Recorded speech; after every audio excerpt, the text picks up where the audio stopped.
expert care for every child. Dolly Parton Children's Hospital. Good morning. Happy Sunday. This is your 7 a.m. update on August 2nd, 2026. I'm meteorologist Mike Witcher, and well, lo and behold, the cold front still has yet to come on through the area. The cold front's back off to our west, and slowly but surely, at a snail's pace, swinging its way through. That's going to spark off some showers and thunderstorms and the potential for a couple of isolated strong storms across upper East Tennessee throughout the day today.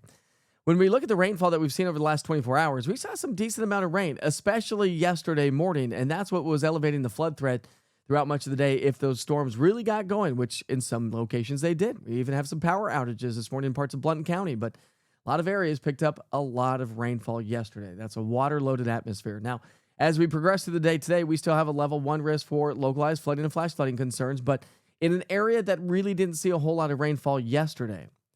However, this is going to be an area of concern throughout the day today where the Storm Prediction Center has issued a level 1 risk for strong to severe thunderstorms. Damaging winds going to be the main threat, so not expecting a lot of severe weather per se, but definitely something to keep an eye on if you're in Upper East Tennessee joining us here this morning. So let's walk you through our Futurecast. I'll take you all the way through tomorrow morning. Most of the areas should be on the quieter side. Sure, we're going to have a couple of passing showers, maybe a couple of rumbles of thunder. We're going to have a little bit more storm movement throughout the day today, and it should be a little bit faster than what we had yesterday. But that's going to change as we get into our Monday, Tuesday, and Wednesday as an upper level low kind of gets cut off from the main jet stream. So just through the day today into tomorrow morning, you can kind of get an idea who's going to get the rainfall. So if you have outdoor plans, heading off to the lakes, heading off to the pools, listen, it's not going to be a bad day. You're just going to have to dodge a few showers and maybe a few thunderstorms. Temperatures this morning start off mild and muggy. We're in the 70s. We're going to see those winds picking up throughout the day today. So it is going to be another breezy day. Temperatures this afternoon topping out, well, in the mid to upper 80s. So it is definitely going to be on the, cooler than average side, really, if you will. Thanks to the cloud covers, it's going to be kind of sticking around. Well, we have some sunshine this morning. The clouds kind of build their way back in. As we get into the evening hours, wrapping up this Sunday, getting ready for the work week, maybe the school week for some kids. We're going to be right around 81 by 7 o'clock tonight. But look at the upper level pattern evolution. We do have a trough swinging its way in across the Great Lakes, and then a low pressure looks to get cut off from the main jet stream. And you know what they say about a cutoff low? It's a weatherman's woe. Where does this go? Nobody knows, but it will probably change our storm direction a couple of days here this week as well.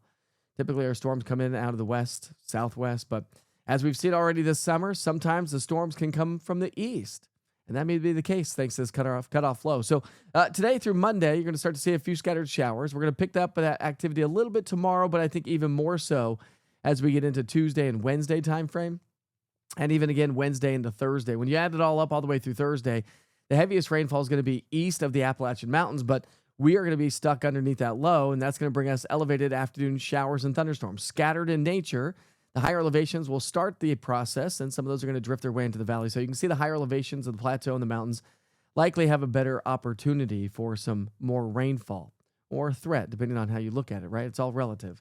So because of that, the Weather Prediction Center, well, tomorrow does not have a flood risk, but as we get into our Tuesday, Wednesday, and Thursday, the flood risk gradually increases each and every day because we get a lot of moisture in the atmosphere, and so we're talking about tropical-like downpours. Rain chances about 40% today, about 100% for you folks in Upper East Tennessee, just so you know. But when I cover all of East Tennessee, this is just a general broad spectrum anyways, broad brushing anyways, the rain chances. So Upper East Tennessee, you have a better chance of rain. Southern Valley, not as much of a chance for showers and thunderstorms throughout the day. So we'll go 40% today, 70% tomorrow. So we're going to elevate those rain chances to Monday, Tuesday, Wednesday. Low starts to kick its way on out of here. We're still hanging on to a few showers and thunderstorms, I think, as we wrap up the week and head into the weekend. So here's that 7-day forecast. We're going to see those temps in the mid-80s today and tomorrow, back to the upper 80s Tuesday, Wednesday, and maybe some low 90s Thursday, Friday, and Saturday. And with the 90s returning, a lot of moisture in the atmosphere, dew points are going to be in the 60s and 70s. That's going to lead to heat index values pushing back to the upper 90s to low 100s. How many of you, by a show of hands, are hitting the lakes today, tomorrow, the next day? Listen, it's not going to be bad lake weather per se. You're just going to have to dodge a few showers and storms. So today's going to be a better lake day. Tomorrow, watch out for those afternoon showers and thunderstorms developing, and we'll do that again on into our Tuesday. All right, so that's about the extent of it here for the next several days. An upper level low is a weatherman's woe. How many times are you going to hear that this summer? Anyways, I sure hope you have a great day. Thanks for checking in. Don't forget to like, share, and subscribe to my YouTube channel. Don't forget to download the East Tennessee Weather app. And you can download the East Tennessee Weather app for your smart TVs on Roku TV, Amazon Fire, and even on the YouTube channel. Have a great day.